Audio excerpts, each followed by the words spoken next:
Assalamualaikum warahmatullahi wabarakatuh. Halo semuanya, kita dari kelompok 2. Kami akan mempresentasikan tentang kedatangan sekutu dan perjuangan mempertahankan kemerdekaan. Sebelum mulai, kami akan memperkenalkan diri. Saya Rumaisya Karimatul Amin. Saya Alexander Fredrik Masya. Saya Rahmatalita. Saya Patrika. Saya Nazira Aurelia.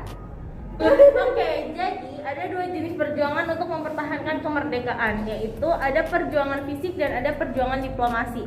Perjuangan fisik itu diantaranya ada pertempuran Surabaya, Bandung Lautan Api, serangan umum 1 Maret 1949. Sedangkan perjuangan diplomasinya itu ada perundingan Linggarjati, perundingan Renville, perundingan Romroyen, dan konferensi Meja Bundar. Yang pertama ada perjuangan fisik, yaitu pertempuran Surabaya. Jadi pertempuran Surabaya adalah peperangan antara tentara Indonesia melawan tentara Inggris yang terjadi pada 27 Oktober sampai 20 November 1945. Sedangkan peristiwa 10 November adalah puncak dari pertempuran Surabaya. Pertempuran Surabaya disebabkan peristiwa Hotel Yamato. Saat itu tentara Belanda mengibarkan bendera Belanda di puncak Hotel Yamato. Peristiwa ini membuat kegaduhan di kalangan penduduk Surabaya. Presiden Sudirman bersama Sidik dan Haryono bertemu dengan tentara Belanda.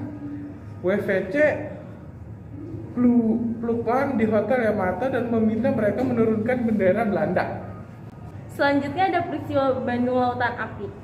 Peristiwa Bandung Lautan Api itu adalah peristiwa di mana ada kebakaran besar yang terjadi di Bandung pada tanggal 23 Maret 1946. Dalam waktu 7 jam, sekitar 200.000 penduduk Bandung membakar rumah mereka, lalu meninggalkan kota menuju pegunungan di daerah Bandung Selatan. Apa yang menyebabkan peristiwa Bandung Lautan Api itu terjadi? Peristiwa tersebut terjadi karena ultimatum tentara sekutu agar PNI atau TRI meninggalkan kota Bandung dan mendorong untuk melakukan operasi bumi hangus. Para pejuang pihak Republik Indonesia tidak rela bila kota Bandung dimanfaatkan oleh pihak sekutu atau NIKA. Lalu pasukan Inggris bagian dari Brigade MacDonald tiba di Bandung pada tanggal 12 Oktober 1945. Sejak semula hubungan mereka dengan pemerintah RI sudah tegang. Mereka menuntut supaya semua senjata api yang ada di tangan penduduk kecuali PKR diserahkan kepada mereka. Lanjut. Ini ada serangan umum 1 Maret pada tahun 1949. Serangan umum 1 Maret pada tahun 1949 adalah serangan yang terjadi pada tanggal 1 Maret 1949 di Yogyakarta. Serangan ini telah dipersiapkan oleh jajaran tinggi militer di wilayah Divisi 3 atau GM3 dengan mengikuti sertakan pemimpinan pemerintahan sipil setempat berdasarkan ilustrasi dan Panglima Divisi 3 Kolonel Bambang Sugeng bahwa Tentara Nasional Indonesia atau TNI masih ada dan cukup kuat, dengan harapan dapat memperkuat posisi Indonesia dalam perundingan yang sedang berlangsung di Dewan Keamanan PBB. Kurang lebih 1 bulan setelah agresi militer Belanda 2 yang dilancarkan pada 9 Desember 1948, Tentara Nasional Indonesia TNI mulai menyusun strategi untuk melakukan pukulan balik terhadap tentara Belanda. Strategi tersebut antara lain dimulai dengan memutuskan telepon, merusak jalan kereta api, menyerang konvoi Belanda, serta tindakan lainnya. Habis itu ada pemikiran yang dikembangkan oleh Hutang-Gulung adalah perlunya meyakinkan dunia internasional terutama Amerika Serikat dan Inggris bahwa negara Republik Indonesia masih kuat, memiliki pertahanan pemerintahan darurat Indonesia atau DPDRI dan memiliki tentara nasional Indonesia atau TNI. Sebagai membuktikan hal ini, untuk menembus resolusi akan dihadirkan serangan yang tidak bisa disembunyikan oleh Belanda dan harus diketahui oleh United Nations Commission for Indonesia dan wartawan asing untuk disebarluaskan ke seluruh dunia. Selain Gubernur Panglima Besar TNI Todekol Bambang Sugeng dan Letkol Walian Hutagalung, juga hadir Komandan Weskis II Letkol Sapini Matojo dan puncak pemerintahan sipil, yaitu Gubernur Sipil Mr. Wahyu Presiden Humas Budoyono, Presiden Kedusalamun, Bupati Banjarnegara Sitogon, dan Bupati Singgahan.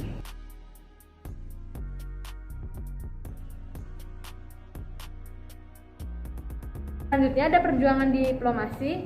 Yang pertama ada perundingan Linggajati. Perundingan Linggajati ini adalah perundingan antara Indonesia dan Belanda yang dilaksanakan pada 10 November 1946 di Linggajati, Jawa Barat.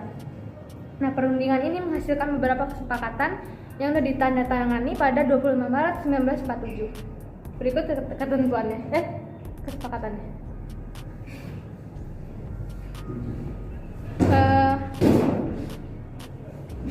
Dampaknya, akhirnya Republik Indonesia mendapat pengakuan kedaulatan dari beberapa negara seperti Amerika Serikat, Inggris, Uni Soviet, Saudi Arabia, dan lain sebagainya.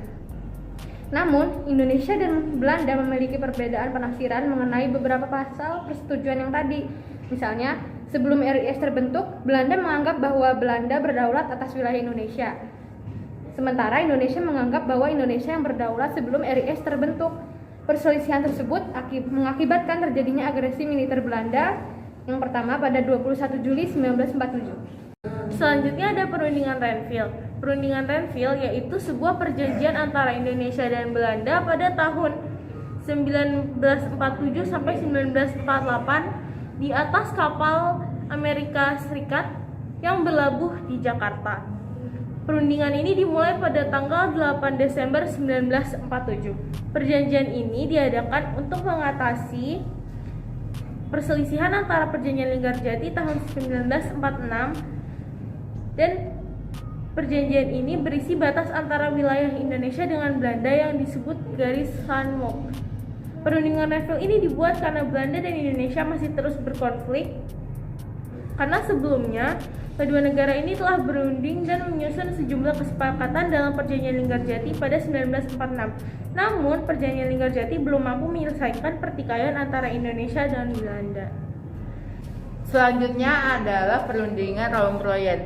Perjanjian Roem-Royen adalah perundingan yang dibuat Indonesia dengan Belanda pada 7 Mei 1949 untuk menyelesaikan konflik di awal kemerdekaan. Dikutip dari sejarah diplomasi di Indonesia tahun 2018, perjanjian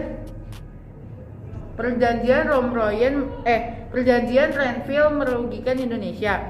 Wilayah kedaulatan Indonesia semakin kecil.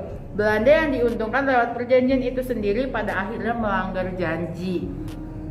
Langkah Belanda tersebut dikecam dunia. United Nations Commission for Indonesia atau UNCI pun membawa perwakilan kedua negara ke meja perundingan pada 17 April 1949. Delegasi Indonesia diketuai Muhammad Roem, sementara Belanda diwakili Herman van Rojen atau Royen. Setelah itu ada konferensi meja bundar.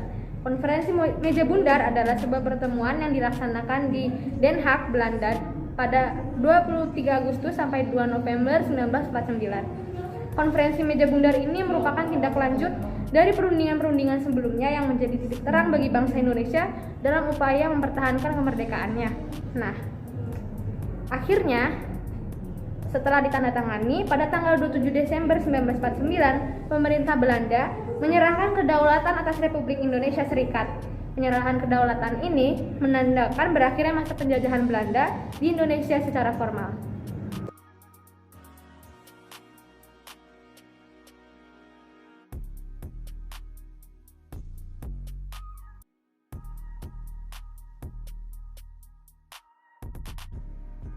1, 2, 3. Sekian dari kami.